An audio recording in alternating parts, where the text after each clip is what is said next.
ඉතින් ආයිබෝවන් මගේ මිත්‍රවරු හැම දෙනාටම අද මේ වීඩියෝ එක ගේන තැන චුට්ටක් සද්ද බද්ද වැඩි. මොකද අද කතා කරන්න අපි පාර ගැනමයි. මොකද පාර ගැන කතා කරනවා කියලා කිව්වේ මගේ මිත්‍රවරු දන්නවා ශ්‍රී ලංකාවෙන් රොමේනියාවට එන ඩිලිවරි රයිඩර්ස්ලා, බයික් රයිඩර්ස්ලා, කුරියර්ස්ලා, ඩිලිවරි ඩ්‍රයිවර්ස්ලා තමන්ගේ ජීවන වෘත්තිය මාර්ගය මත කරන ජොබ් එකක් ගැන තමයි අද අපි කතා කරන්නේ. මේ කියන ජොබ් එකට රොමේනියාවට එන අයට අදාළව ටිකක් විස්තරාත්මකව එයාලා සම්බන්ධව කතා කරන වීඩියෝ එකක්. ඉතින් එහෙනම් ආරාධනා කරනවා ඔයත් ඒ ජොබ් එකකට එන එක්කෙනෙක් නම් මේ වීඩියෝ එකෙන් ඔයාට අවශ්‍ය දේවල් 100%ක් කතා කරනවා. ඉතින් එහෙනම් අපි වීඩියෝ එකට මේ ගියේ නිරෝ.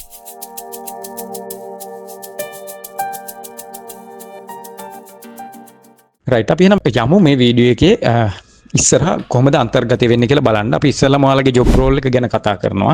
ජොබ් රෝල් එක කියලා කියන්නේ ඔයාලගේ රැකියාවේ මොනවද කරන්න තියෙන්නේ දේවල් ගැන. ඊට පස්සේ අපි කතා කරනවා බයික් රයිඩර්, කුරියර්ස්ලා, ඩ්‍රයිවර්ස්ලා, ඩෙලිවරි ඩ්‍රයිවර්ස්ලා, රයිඩර්ස්ලා මේ කියන ජොබ් වලට යන ඔයාට රොමේනියාවට එන්න කලින් ලංකාවේදී කරගන්න ඕන දේවල්, සූදානම් වෙන්න ඕන දේවල් මොනවද කියලා. ඊළඟට අපි කතා කරනවා මේ කියන ජොබ්ස් වලට එන අයගෙන් අහන රොමේනියන් එම්බසි එකේ ප්‍රශ්න සෙට් එක ගැන. ටිකක් වෙනස් ප්‍රශ්න තියෙනවානේ. අන්න ඒ ප්‍රශ්න ගැන. අනිත් සාමාන්‍ය අපි අහන පොදු ප්‍රශ්න නෙවෙයි මෙතන කතා කරන්නේ. මේ වගේ ජොබ්ස් වලට එන අයට විශේෂිත ප්‍රශ්න කීපයක් අහනවා. ඒ ප්‍රශ්න ගැන කතා කරන්නේ. ඉතින් මේ ප්‍රශ්න හැම එකක්ම ඔයාගෙන් අහන්න නැති වෙන්න පුළුවන්. නමුත් ප්‍රශ්න කීපයක් සමහර විට අහන්න පුළුවන්. ඉතින් ලෑස්ති වෙලා යන එක ඔයාගේ ඇඟට හොඳයි. ඒක ඊළඟට අපි කතා කරනවා මාර්ග පද්ධතිය සම්බන්ධව මූලික උපදේශ කීපයක්. ඉතින් මේ කියන මාර්ග සලකුණ මම ඉන් ඩීටේල් ගිහලා කතා කරන්න යන්නේ නැහැ. සිම්පල් ඔයාට මේ කියන මාර්ග සලකුණ සහ ඒකෙන් මොකද්ද කියන්නේ, මේකෙන් මොකද්ද කියන්නේ කියන එක සම්බන්ධව ඉංග්‍රීසියෙන් සහ සිංහලෙන් දැනුමක් දෙන්න තමයි බලාපොරොත්තු වෙන්නේ. ඔයා සලකුණු කීපයක් මතක තියාගෙන යන්න.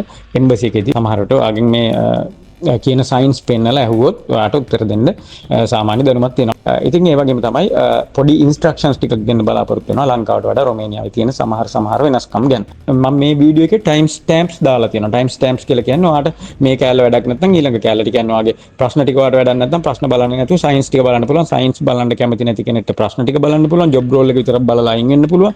ඒ විදිහට ස්ටැම්ප්ස් දාලා තියෙනවා. කැමති තැනකට ජම්ප් කරලා බලන්න පුළුවන්. චැප්ටර්ස් වෙන් කරලා තියෙන්නේ.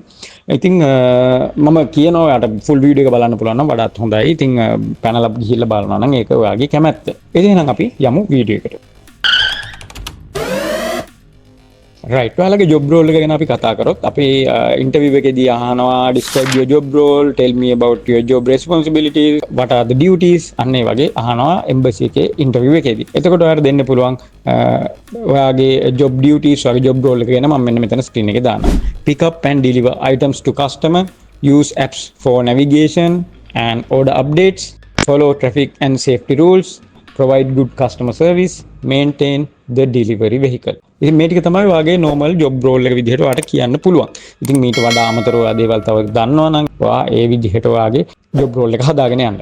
right, ඊළඟට අපි යනවා රොමේනියාවට එන්න කලින් ලංකාවේදී ඔයා කරගන්න ඕන දේවල් මොනවද? රයිඩර් කෙනෙක්, ඩ්‍රයිවර් කෙනෙක් විදිහට එනවා. ලංකාවේ ලයිසන් එක තියාගෙන අවුරුදු ගාණක් වාහනයක් ඩ්‍රයිව් කරලා නැති, බයික් එකක් රයිඩ් කරලා නැති අය රොමේනියාවට එනවා. ඉතින් ඔයාලා අනිවාර්යෙන්ම ලංකාවෙන් රොමේනියාවට එන්න කලින් අවම මාසයක් හෝ දෙකක් ලංකාවේ පාරවල් වල ටිකක් බයික් එක පැදලා, වාහනේ නැත්නම් කාර් එක, වෑන් එකක් පැදලා පොඩ්ඩක් පුරුදු වෙලා ඉන්න. ඔයාට හම්බ වෙන වාහනේ අතහුරු කරගෙන ඉන්න කාලයක් නැහැ. ඇවිල්ලි වල තකටක් ගාලා ජොබ් එකට යොමු වෙන්න වෙනවා. මම මේක කියන්නේ අර ලයිසන් එක තියාගෙන වාහන ඩ්‍රයිව් කරලා හරි රයිඩ් කරන්න හරි නැති අයට. ඒ වගේම තමයි මානසික මට්ටම හදාගෙන එන්න. සාමාන්‍යයෙන් බයික් රයිඩර් කෙනෙක්, ඩ්‍රයිවර් කෙනෙක් කියලා කියන්නේ රොමේනියාවේ හොඳටම හම්බ කරන්න පුළුවන් ජොබ් එකක්. මානසික පීඩනය ටිකක් වැඩි රැකියාවක්. මොකද ඔයා පාරට ඇවිල්ලා වැඩ කරොත් තමයි ඔයාට පඩි හම්බෙන්නේ. ඒ වගේම ඔයා මොන සීසන් එකක වුණත්, ඔයා සමර් එකේ වුණත්, වින්ටර් එකේ වුණත් රැකියාව කරන්න වෙනවා. ඉතින් මගේ මිත්‍රවරු මම ඉතාම ආදරෙන් ඉල්ලලා ඉන්නවා ඔයාලා ලංකාවෙන් එන්න ඉස්සෙල්ලා ඔයාගේ මානසික මට්ටම විශේෂයෙන් හදාගෙන එන්න. මොකද අපි ආසාවෙන් රැකියාවක් කරොත් තමයි ඒ රැකියාව සම්බන්ධව කලකිරීමක් නැතුව ආදායමක් හම්බ කරන්න පුළුවන්. රයිට්, ඊළඟට ලංකාවේ බයික් රයිඩර් එකක් හරි කුරියර් හරි වගේ ජොබ් එකක් කරන්නේ නැත්නම් ඔයා පොඩ්ඩක් අර Uber, Pick Me වගේ apps තියෙනවා ලංකාවේ. ඒ කියන්නේ app එකෙන් තමයි orders place කරන්නේ සහ orders deliver කරන්නේ. ඉතින් එතකොට ඒ වගේ app එකක් use කරන විදිය ලංකාවේ වගේ යාළුවෙක් හරි කවුරු හරි ඉන්නවා නම් ඒ කෙනෙක්ගෙන් පොඩ්ඩක් ඒව ගැන settings ඒව පොඩ්ඩක් හදාගන්නේ කොහොමද කියන එක සම්බන්ධව අවබෝධයක් අරගෙන ඉන්න. මොකද ඉතින් අර ඒක use කරන්න ඔයාලට පොඩ්ඩක් familiarize වෙන්න පුළුවන්. නැත්නම් app එක පුරුදු වෙන්න ටික කාලයක් යනවා. ඒ වගේම තමයි ලංකාවෙන් රොමේනියාවට එන්න ඉස්සෙල්ලා ඔයාලා ශ්‍රී ලංකා ඔටෝමොබයිල් ඇසෝසියේෂන් එක එහෙම නැත්නම් AA කියන ආයතනය, මෙන්න මේ ආයතනේ ඔයාලට පුළුවන් ලයිසන් එක ඉන්ටර්නැෂනල් කරන් එන්න. මේක අනිවාර්යෙන් ඉන්ටර්නැෂනල් කරන් එන්න ඕනේ. ඉතින් ශ්‍රී ලංකා ඔටෝමොබයිල් ඇසෝසියේෂන් එකෙන් ඔයා මේක ඉන්ටර්නැෂනල් කරගෙන ඉන්ටර්විව් යන එක වැදගත් නැහැ. ඔයා නෝමල් ලයිසන් එකෙන් යන්නත් පුළුවන්. ඔයා නෝමල් ලයිසන් එකෙන් ගිහිල්ලා ඔයාට කියන්න පුළුවන් එතනදී I will convert this to international license once I get my visa කියලා කියන්න පුළුවන්. හදිසිය හරි කන්සියුල ඇහුවොත් මේක ඉන්ටර්නැෂනල් කරගන්නේ නැද්ද කියලා. ඉතින් සාමාන්‍යයෙන් ඉන්ටර්නැෂනල් ලයිසන් එක අරන් එන්න ඕනේ අනිවාර්යෙන්. ඉන්ටර්නැෂනල් ලයිසන්ස් ගන්න ලංකාවේ ඔයාට යන්න ඕන තැන ගැන විස්තර ඩිස්ක්‍රිප්ෂන් එකේ දාලා තියන්න. හරි දැන් අපි එහෙනම් යමු බයික් රයිඩර්ස් ලගෙන් කුරියර්ස් ලගෙන් ඩ්‍රයිවර්ස්ලා ඩිලිවරි ඩ්‍රයිවර්ස්ලා ඩිලිවරි රයිඩර්ස් ලගෙන් අහන ප්‍රශ්න ටික කතා කරමු.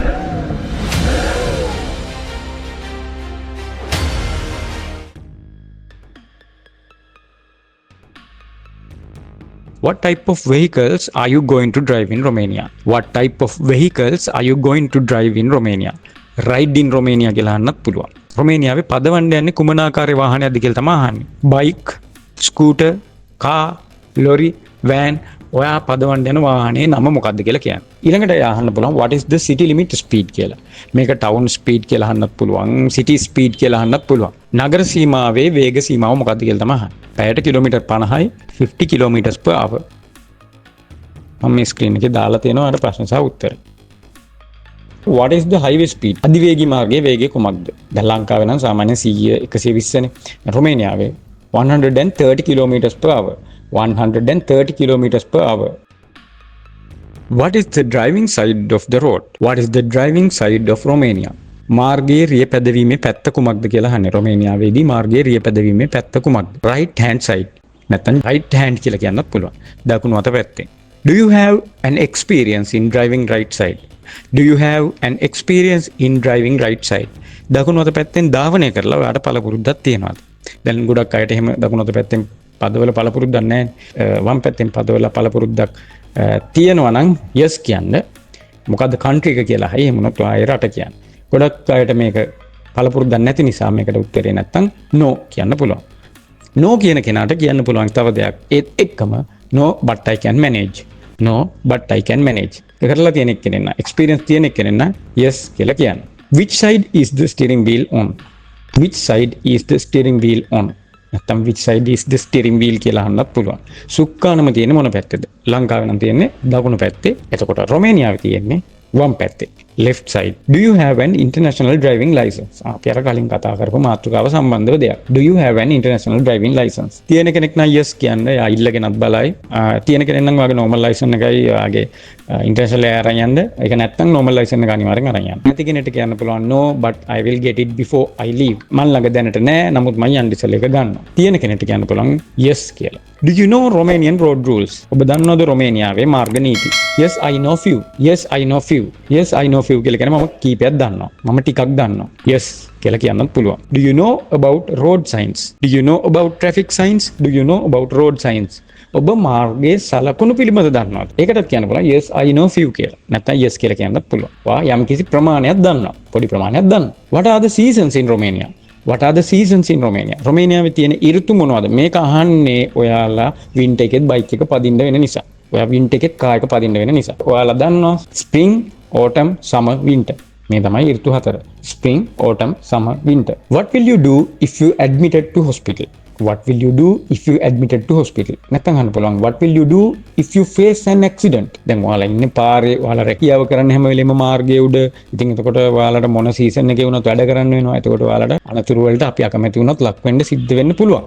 ඉතින් ඒ වගේ වෙලාවක මොකද කරන්නේ? ඔයා හොස්පිටලයිස් කරොත් මොකද කරන්න කියලා තමයි මේකෙන් අහන්නේ. I will inform my company I have life insurance to cover expenses. තව උත්තරයක් මම කියලා දෙන්නම්. I will do proceedings as my company instructions. මෙතන කියන්නේ මම කම්පැනිට කියනවා මට ලයිෆ් ඉන්ෂුරන්ස් එකකුත් තියෙනවා මගේ වියදම් කවර් කරන්න. සහ මම කම්පැනි කියන විදිහට මගේ ඉදිරි වැඩ ටික කරනවා. How do you take order? එහෙම නැත්නම් how do you receive the order? නැත්නම් how do you get the order? එහෙම නැත්නම් how do you receive parcels? විවිධ jobs නේ මෙතන අපි කතා කරන්නේ. එතකොට ඔන්න ඔය විදිහට අහන්න පුළුවන්. විවිධ විදිහට. මේ මොන විදිහට කරත් රොමේනියාවේ 90%ක්ම using company mobile app කියන එක තමයි උත්තරේ. එහෙම නැත්නම් mobile app කියලා විතරක් කියන්නත් පුළුවන්. ඔයා ඇනවුම ගන්නෙ කොහොමද? මෙන්න මේ කියන ප්‍රශ්න ඔක්කොගෙම අහන්නේ ඔයා ඇනවුම ගන්නෙ කොහොමද කියන එක company mobile app එක පාවිච්චි කරලා.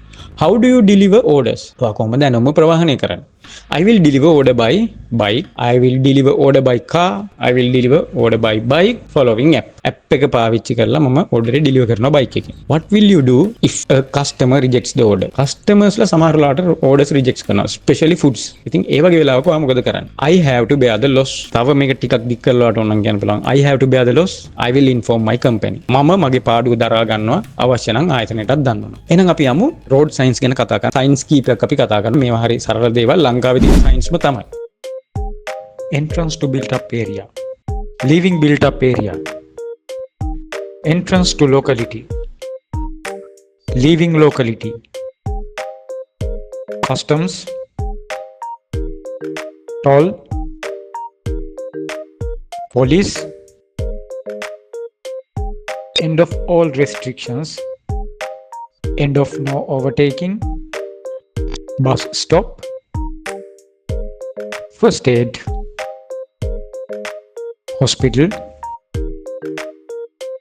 No through road. Parking. Tunnel. Bicycles and pedestrians only. Bicycles only. Pass on either side. Pass on this side. Pedestrians only. Proceed right only. Roundabout. Straight ahead only. Turn right ahead only. Proceed straight or turn right only. Route for vehicles carrying dangerous goods. End of priority road. Give way. Give way to oncoming traffic. Priority over oncoming vehicles. Priority road. Stop. Maximum height. Maximum vehicle length. Maximum weight per axle. Maximum weight. Maximum width. Minimum safe following distance between vehicles. No U-turns. No bicycles. No buses. No entry. No heavy goods vehicles. No horns or excessive motor noise. No left turn. No motor vehicles except motorcycles. No motor vehicles. No motorcycles. No overtaking by heavy goods vehicles. No overtaking. No parking or waiting. No parking zone. No pedestrians. No right turn. No stopping. Expressway. Expressway ends. Lane ends. Motorway, highway. Motorway ends, highway ends. One-way street. Pedestrian crossing. No tractors. No trailers. No vehicles carrying dangerous goods. No vehicles carrying dangerous water pollutants. No vehicles carrying explosives. No vehicles. Bus lane. Pedestrian zone. Residential area living street. Advisory speed limit. End of maximum speed limit. Maximum speed limit. Minimum speed limit. Minimum speed limit ends. Speed limit zone. End of speed limit zone. Accident area, accident ahead. Bend ahead to right. Bend ahead to left. Children. Crossroads with a minor road. Crossroads with priority to the right. Cyclist ahead. Dangerous crosswinds. Domestic animals. Double bend ahead. Falling rocks or debris. junction with a minor road, level crossing, one track, level crossing, multiple tracks, level crossing with barrier ahead, level crossing without barriers ahead, loose road surface, low flying aircraft, opening or swing bridge, other danger, pedestrian crossing ahead, road hump ahead, road narrows on both sides, road narrows on one side, road works ahead, roundabout ahead, slippery road surface, snow or ice, soft words, steep ascent, steep descent, traffic queues likely ahead, traffic signals ahead, tram crossing, tunnel ahead, two-way traffic ahead, uneven road ahead, unprotected quayside or riverbank, wild animals. මීට අමතරව ඔබ රොමේනියාවේ motor රථයක් පදවනවා නම් ප්‍රථම ආධාර කට්ටලයක්, emergency triangle එකක් සහ ගිනි නිවන උපකරණයක් ඔයාගේ රථයේ තියාගන්න එක අත්‍යවශ්‍ය සාධකයක්. අපි දැන් කතා කරන්නේ මූලික ඉන්ස්ට්‍රක්ෂන්ස් ටිකක්. ඔයාගේ අනිවාර්යයෙන්ම කායකට හෝ බයික් එකට ඔයාගේ ඉන්ෂුරන්ස් එක තියෙන්න ඕනේ. ඊට පස්සේ තමයි ඔයා මෙන්න මේ කියන ස්පීඩ්ස් ලෙවල් ටික දැනගෙන ඉන්න ඕනේ. මේක මම ස්ක්‍රීන් එකේ දාන්නම්. කාර්ස් වලටයි මොටෝ බයික්ස් වලටයි මෙන්න මේ විදිහට සිටි ලිමිට් එකේ, ඊට පස්සේ නෝමල් රෝඩ්ස් වල, ඊට පස්සේ සිටි එකෙන් පිට, ඊට පස්සේ එක්ස්ප්‍රස් රෝඩ්ස් වල, ඊට පස්සේ හයිවේ වල මේ කියන ස්පීඩ්ස් ටික තියෙනවා. ඊට පස්සේ ඔයා ට්‍රක් එකක්, බස් එකක් වගේ එලවනවා නම්, කියන්නේ බර වාහනයක් එලවනවා නම් මෙන්න මේ කියන ස්පීඩ් ලිමිට්ස් ටික ඔයා මේන්ටේන් කරන්න ඕන. ඔයා හැම වෙලෙම රෝද හතරක වාහනයක් එලවනවා නම් ඔයාගේ සීට් බෙල්ට් එක සහ පැසෙන්ජර්ස් ලගේ සීට් බෙල්ට්ස් දාලා තියෙනවද කියන එක ගැන දැනුවත් වෙන්න අවධානය යොමු කරන්න. බයික් රයිඩර් කෙනෙක් නම් අනිවාර්යයෙන්ම හෙල්මට්ස් පාවිච්චි කරන්න අවශ්‍යයි. ඒ වගේම ඒක 50cc වලින් උඩ බයික් යන්න නම් තමයි මේක වැදගත් වෙන්නේ. 50cc වලින් උඩ බයික් යන්න නම් අනිවාර්යයෙන්ම හෙල්මට් දාන්න ඕනේ. ඒක රයිඩ් කරන කෙනත් දාන්න ඕනේ, පැසෙන්ජර්ස් දාන්න ඕනේ. රොමේනියාවේදී වාහනයක් ඉස්සර කරනවා නම් ඔයා වාහනයක් ඉස්සර කරන්න ඕනේ වම් අත පැත්ත. ඔයාට වාහනයක් හම්බුනොත් එහෙම නැත්නම් බයික් එකක් ගත්තොත් ඔයා ගන්න වාහනේ අනිවාර්යයෙන්ම ඔයා ෆුවල් කම්පැටිබිලිටි එක චෙක් කරලා බලන්න. මධ්‍යසාර භාවිතා කරලා ඩ්‍රයිව් කරන්න එපා. එහෙම නැත්නම් රයිඩ් කරන්නත් එපා. අනිවාර්යෙන්ම එක් නගර සීමාවල, නගරින් පිටත එක ස්පීඩ් ලෙවල්ස් තියෙනවා. අපි කලින් කතා කරා. අන්න ඒ කියන ස්පීඩ් ලිමිට්ස් ඇතුලේ යන්න ඒවා එක්සීඩ් කරන්න යන්න එපා. සිටි ලිමිට්ස් වල රෑ 10 ඉඳලා පහුවෙන්දු 6 වෙනකන් හෝන් කරන එක තහනම්. මේකට රොමේනියාවේ කියනවා ක්ලක්සෝනරි ඉන්ටර්සීසා කියලා. ඒ කියන්නේ මම මේ සයින් එක දාන්නම් අපේ ලංකාවේ තියෙන නලා ශබ්ද කිරීම තහනම් කියන එක. ඒ වගේම තමයි ඔයාලා අනිවාර්යෙන්ම වින්ටර් ටයර්ස් වලට මාරු වෙන්න ඕනේ. ඔයාගේ normal summer spring autumn කියන සීසන් වල පාවිච්චි කරන ටයර්ස් වලින් right. එහෙනම් මිත්‍රවරුනි ඔන්න ඔය ටික තමයි ඉතින් අද වීඩියෝ එක ටිකක් දිග්ග වෙන්න ඇති. නමුත් මම හිතනවා ඔයාලට මේකෙන් හොඳ දැනුමක් ලැබුණා කියලා. මම ඔයාලා හැමෝටම ජය පතනවා රොමේනියාවට එන්න, ජීවිතේ ජයග්‍රහණය කරන්න ලැබෙන්න කියලා හැමෝටම හිතන පතන හැමදේම සාර්ථක වෙන්න කියලා. එහෙනම් අදට ගිහින් එන්නම්. හැමෝම සතුටින් සනීපෙන් සැපෙන් ඉන්න මේ ගයියා ඉන් යුරෝප්.